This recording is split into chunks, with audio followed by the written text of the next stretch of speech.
June 15, 1961, 8:04 a.m. My Johnson walked into her daughter's bedroom. The room was quiet, almost unnaturally so. Ruthie wasn't there.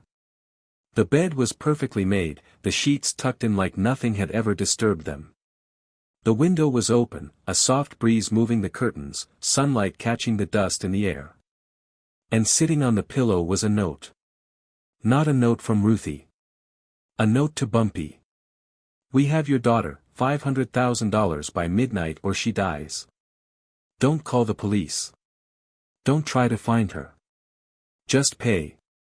The paper trembled in my mother's hands. My scream tore through the house like a gunshot. Bumpy came running up the stairs, 3 at a time, the soles of his shoes slapping against the wood, his breath ragged. When he saw the note, when he saw the empty room, the controlled calm he always wore, the mask of invincibility, cracked.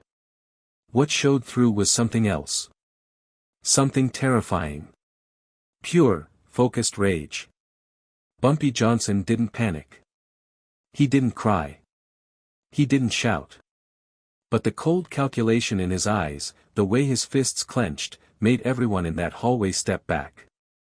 That was Bumpy at his most dangerous, not because of the guns, the connections, the men under his command, but because he was a father, and his daughter was in the hands of people who didn't understand what they'd just done. What happened next became legend in Harlem. Not because of the bodies that would later be found, though there were some. Not because of the chaos he unleashed. But because of what Bumpy did in the next 4 hours. 4 hours to track down his daughter in a city of 8 million people. 4 hours to dismantle a plan that had been weeks in the making. 4 hours that proved, beyond a shadow of a doubt, why no one ever touched Bumpy Johnson's family. To understand the ferocity of his response, you need to understand Ruthie. Ruth Johnson was 16, a girl on the cusp of adulthood, bright, curious, full of life. She was Bumpy's only child, his princess, the center of his universe. She didn't know all the details of her father's business. She didn't need to. He made sure her world was different. He made sure she went to school, had friends, lived a normal life. No violence, no whispered threats, no constant worry about who might be watching her. A life without the weight of a legend, without the price of being Bumpy Johnson's daughter. And now, someone had decided to use her as leverage. Someone had just made the worst mistake of their life. 8:05 a.m. Bumpy's hands shook slightly as he held the note, not from fear, but from the effort of controlling himself. My mother was on the phone, calling anyone who could provide information, neighbors, friends of Ruthie, anyone who might have seen or heard something. Bumpy walked to the window, looking out over the alley behind the building. The fire escape had been used. Professional. Calculated. They had watched the house, noted the routines, studied the comings and goings. They knew exactly when to strike. Ruthie had left for school every morning at 7:30 a.m. This morning, she never made it to the street. Bumpy checked his watch. 8:06 a.m. If they wanted $500,000 by midnight, that gave them roughly 15 hours. But Bumpy didn't play by their rules. He knew kidnappers who demanded money rarely kept their hostages alive that long. Too risky. Too many variables. That meant Ruthie had maybe 4, maybe 5 hours before they made a decision, before they decided she was more trouble than she was worth. 4 hours. That was all the time he had to save her life. He went downstairs and picked up the phone. Junie answered on the first ring. "Get everyone to Small's Paradise. Now," Bumpy said, his voice low, urgent. "Everyone. I don't care if they're sleeping, eating, or dying. 10 minutes. Move." Junie hesitated, then obeyed. Bumpy hung up, pacing the floor, mind already racing through the possibilities. He thought about the streets, the alleys, the warehouses, the docks. Every place someone could hide a teenager. Every person in his network, loyal or not, had to mobilize. He didn't wait. He didn't think. He acted. Because in that moment, there was no room for hesitation. There was only Ruthie, and the certainty that anyone who had dared take her would regret it. Bumpy's eyes scanned the room one last time. Her notebook was still on the desk, her schoolbooks neatly stacked. He touched the note on the pillow, memorizing it. Every word, every crease, every detail. They thought they could scare him. They thought they could play him. They had no idea who they were dealing with. And so Harlem held its breath, not knowing yet the storm that was about to descend, a storm that would sweep through the city in 4 hours, leaving no doubt. "You never touch Bumpy Johnson's family," the line went silent. Then Junie's voice came back, hard as steel. "We'll find her, boss. We'll bring her home." Bumpy hung up the phone and turned to my mother. She was crying now, terrified, her hands shaking, but there was something else in her eyes too, faith. She knew the man she married. She knew what he was capable of when the people he loved were threatened. She grabbed his coat, her voice breaking. "Bring her back, Ellsworth. Whatever it takes. Whatever it costs. Bring our baby back." Bumpy leaned down, kissed his wife's forehead, and held her face in his hands. His voice was steady, unshakable. "I will. I promise." The bartender shook violently. Okay. Tommy Marciano. Tommy the Hawk. He was here with another guy. Something, they work for somebody. I don't know who. You'll find Tommy in Red Hook. Warehouse near the docks. Number 43, Pure Street. Willie let him go, stepping toward the door. "If you're lying, I'm coming back." "I'm not lying. I swear," the bartender gasped. Willie called Bumpy.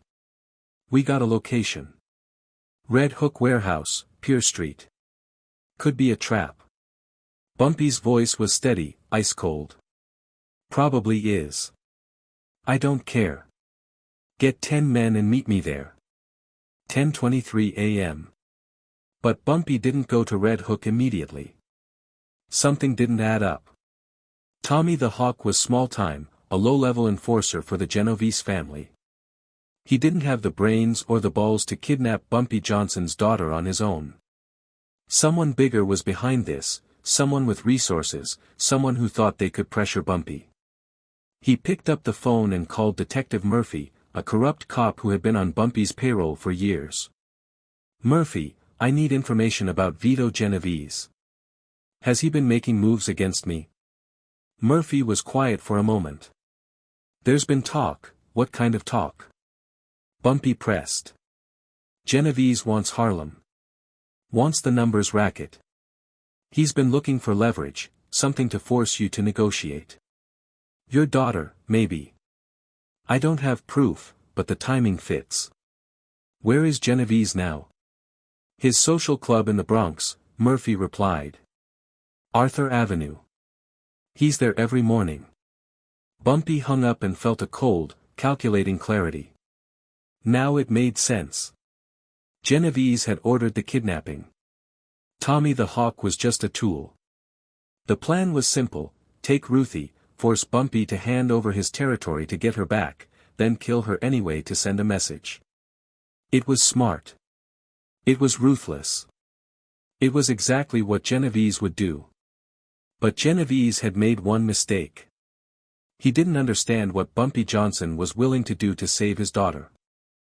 The men dispersed like water, flooding out into Harlem, Brooklyn, and the Bronx. Questions were asked. Pressure was applied. Doors were knocked on. Favors were called in.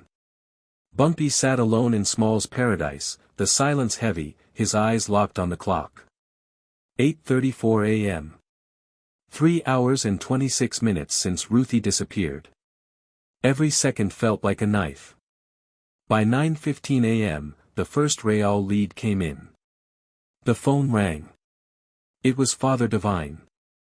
The preacher had informants everywhere, people who confessed sins, people who overheard conversations, people who knew things without meaning to.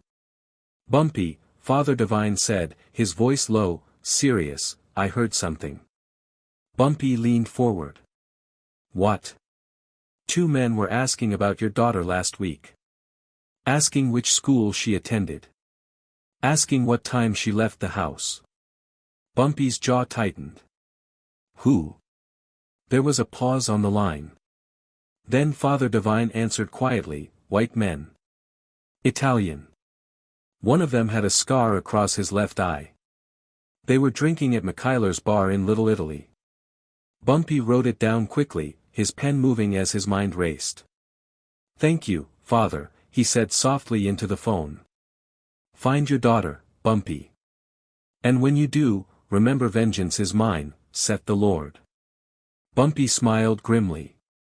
"With respect, Father," he muttered, "today vengeance is mine." 9:28 a.m. Bumpy sent Willie to McGlory's bar. By 9:45 a.m., Willie was inside, his gun visible beneath his jacket. The bartender, a nervous Italian man in his 50s, looked up. "We're not open yet," he mumbled. Willie slammed a photograph of Ruthie on the counter. "This girl. Two men were asking about her. I want names." The bartender's face went pale. I don't know what you're talking about," he stammered. Willie grabbed him by the collar, slammed him against the wall. "Let me be clear. Bumpy Johnson's daughter was kidnapped this morning. Those two men were involved. If I don't get names in the next 10 seconds, this bar burns to the ground, with you inside." The bartender shook violently. Okay. Tommy Marciano. Tommy the Hawk. He was here with another guy. Something, they work for somebody. I don't know who. You'll find Tommy in Red Hook. Warehouse near the docks. Number 43, Pier Street. Willie let him go, stepping toward the door. "If you're lying, I'm coming back." "I'm not lying. I swear," the bartender gasped. Willie called Bumpy. "We got a location. Red Hook Warehouse, Pier Street. Could be a trap." Bumpy's voice was steady, ice cold. "Probably is. I don't care. Get 10 men and meet me there." 10:23 a.m. But Bumpy didn't go to Red Hook immediately. Something didn't add up.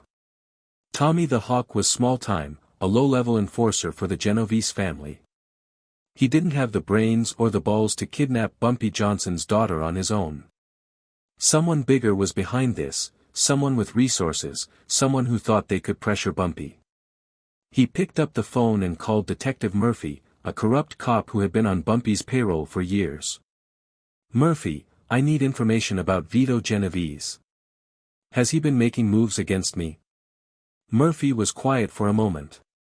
"There's been talk. What kind of talk?" Bumpy pressed.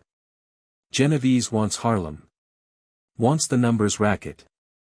He's been looking for leverage, something to force you to negotiate. Your daughter, maybe. I don't have proof, but the timing fits." "Where is Genovese now?" "His social club in the Bronx," Murphy replied. "Arthur Avenue. He's there every morning." Bumpy hung up and felt a cold, calculating clarity. Now it made sense. Genovese had ordered the kidnapping. Tommy the Hawk was just a tool. The plan was simple: take Ruthie, force Bumpy to hand over his territory to get her back, then kill her anyway to send a message. It was smart. It was ruthless. It was exactly what Genovese would do. But Genovese had made one mistake. He didn't understand what Bumpy Johnson was willing to do to save his daughter. 10:47 a.m. Bumpy walked into Vito Genovese's social club with 5 men. No appointment, no warning. They just walked through the front door like they owned the place. The guards moved to stop them, but Bumpy's men leveled their guns instantly. "Sit down." "Shut up," Bumpy said quietly, deadly. Genovese was in the back room, playing cards with 3 of his captains. He looked up when Bumpy entered, and for a fleeting moment, genuine surprise crossed his face. "Bumpy, this is unexpected," he said. Bumpy didn't flinch. "Where's my daughter?"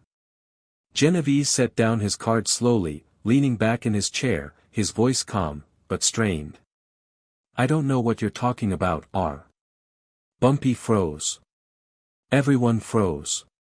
"Tommy," Bumpy said, his voice eerily calm, almost gentle. "You let her go right now, I'll make it quick. You struggle, I'll make it last days." Tommy laughed, a high, desperate sound. "You think I'm scared of you? You're outnumbered. This whole place is surrounded. Your guys outside are probably already dead." "No, they're not," a voice said from behind him. It was Junie. He'd come up the back stairs, gun pressed inches from Tommy's head. "You're the one who's outnumbered." Tommy's eyes darted between Bumpy and Junie. He knew it. He was trapped. And trapped men were dangerous. "I'll kill her," Tommy shouted, panic bleeding through the bravado. "I swear I'll kill her." "Then you'll die 1 second later," Bumpy replied coldly. "And it won't be a bullet. It'll be my hands. I'll strangle you so slowly you'll beg for death." Bumpy took 1 step forward. "Your choice, Tommy. Die quick or die slow." Tommy's hand shook. The knife pressed harder against Ruthie's throat.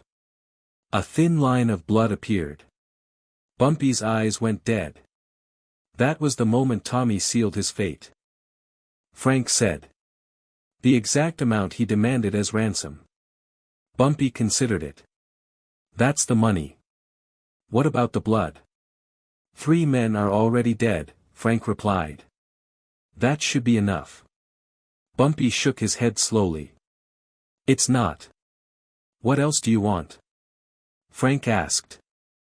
"I want Genovese's word, in front of everyone, that he'll never touch my family again. That Harlem stays independent. And I want him to look me in the eye when he says it." Frank nodded. "I can arrange that." "When?" "Tomorrow. 2 p.m. The Rave Night Social Club." Frank paused. "If he refuses, you'll have my blessing to do what you need to do." Bumpy stood and extended his hand. "Thank you, Frank. Your daughter's lucky to have you as a father." "I'm lucky to have her as a daughter," Bumpy replied. "That's why I'll kill anyone who threatens her." June 16, 1961. 2 p.m. The Rave Night Social Club in Little Italy. The room was heavy with power. This was where the commission met, the 5 families of New York. Bumpy Johnson walked in alone. Every conversation stopped. At the table sat Frank Costello, Carlo Gambino, Tommy Lucchese, Joe Bonanno, and Vito Genovese. Genovese stared at Bumpy with cold hatred. Bumpy stared back, his face carved from stone. "Sit down, Mr. Johnson," Frank said. Frank cleared his throat. "We're here to discuss the incident involving Mr. Johnson's daughter." "Vito, you want to explain yourself?" Genovese leaned forward. "It was business. Nothing personal." Bumpy's voice was quiet, but it cut through the room. "My daughter is 16 years old. She has nothing to do with business." Genovese shrugged. "In our world, everything's business. Leverage is leverage." Carlo Gambino spoke sharply. "That's not how we operate. Families are off limits. We agreed on that years ago. Children and wives are not part of this life." Genovese sneered. "Times change." Bumpy leaned forward slowly, his eyes locked on Genovese. "No," he said. "Rules don't." "No," Frank interrupted, his voice firm. "Rules don't change. You violated the code. Now you pay." Genovese leaned back, jaw tight. "How much?" $500,000, Bumpy said calmly. "The exact amount you demanded."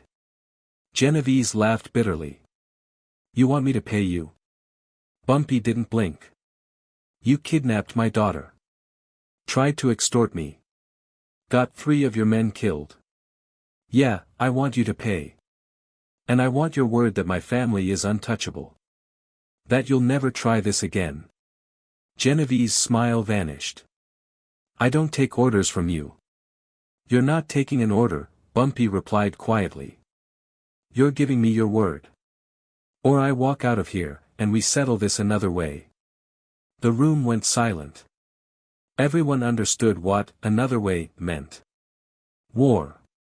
Blood. Bodies. Tommy Lucchese spoke first. Vito, pay the man. This is your mess. Clean it up. Joe Bonanno nodded. You made a mistake. Own it. Genovese looked around the table and realized the truth. No one was backing him. What he'd done crossed a line everyone respected. Fine, Genovese said through clenched teeth. I'll pay. And your word, Bumpy pressed, that my family is untouchable. Genovese stared at him with pure hatred. You have my word. Say it properly, Bumpy said, in front of everyone, so there's no confusion. Genovese's jaw tightened. I, Vito Genovese, give my word that Bumpy Johnson's family is untouchable. I will never harm them or use them as leverage again.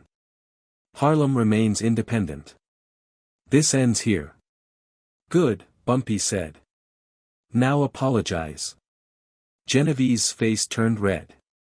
I'm not apologizing to you. Bumpy stood. Then we're done talking. Frank, thank you for trying, but some people only understand consequences. Wait, Frank said sharply. Vito, just apologize. We can end this right now. Genovese looked around the table again. Every boss was watching him. He was cornered. If he didn't apologize, Bumpy Johnson would start a war that would cost everyone money, power, and lives. I apologize, Genovese finally said, the words tasting like poison. For taking your daughter. For threatening your family. It won't happen again. Bumpy stared at him for a long moment, then nodded. Apology accepted.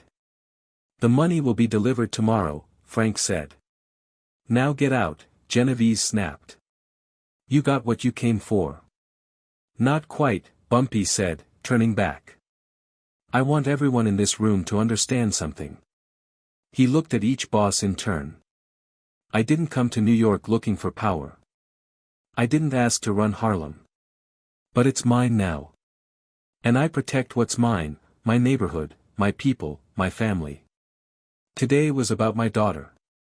Tomorrow, if anyone tries what Genovese tried, I won't sit at a table and negotiate. I'll burn their world down.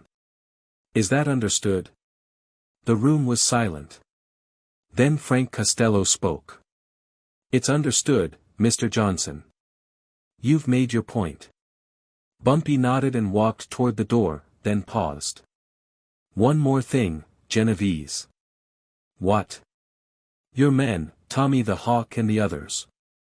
I know they were following orders, but they hurt my daughter. So they're dead. And if you send anyone into Harlem looking for revenge, they'll end up the same way. Genovese sneered. You can't keep killing my men. Bumpy didn't turn around. Watch me. Bumpy Johnson walked out of the Rave Night Social Club. Behind him, 5 mob bosses sat in silence. Finally, Carlo Gambino spoke. Vito, you're an idiot. That man would have killed all of us to save his daughter.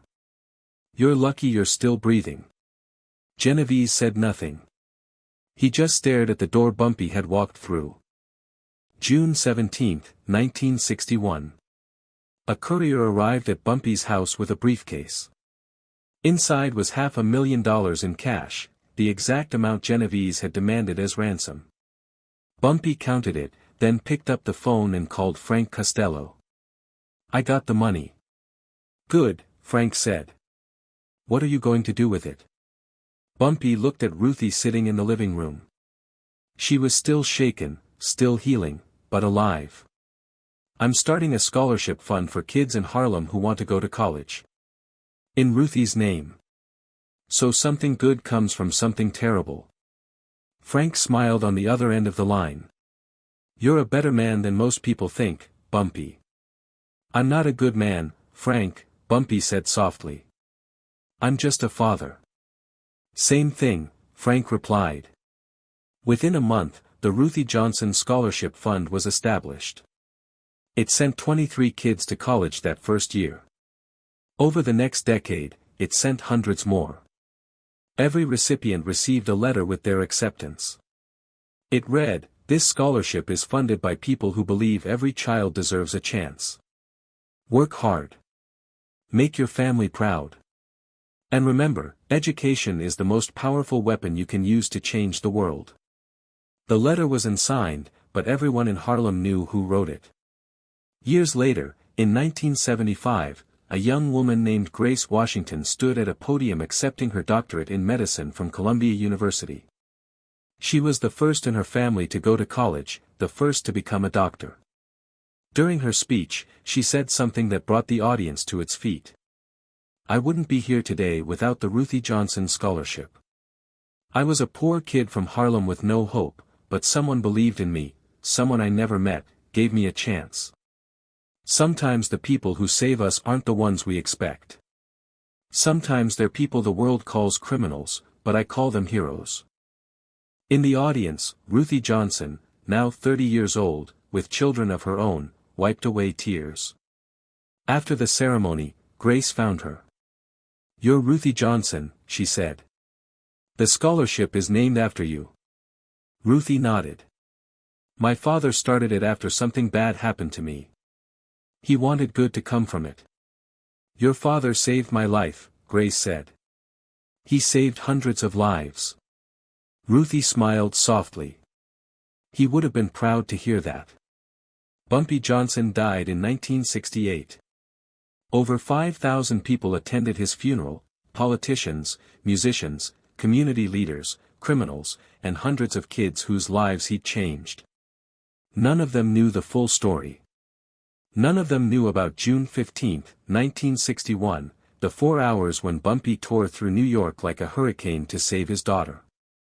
But Ruthie knew. And she told her children. And they told theirs.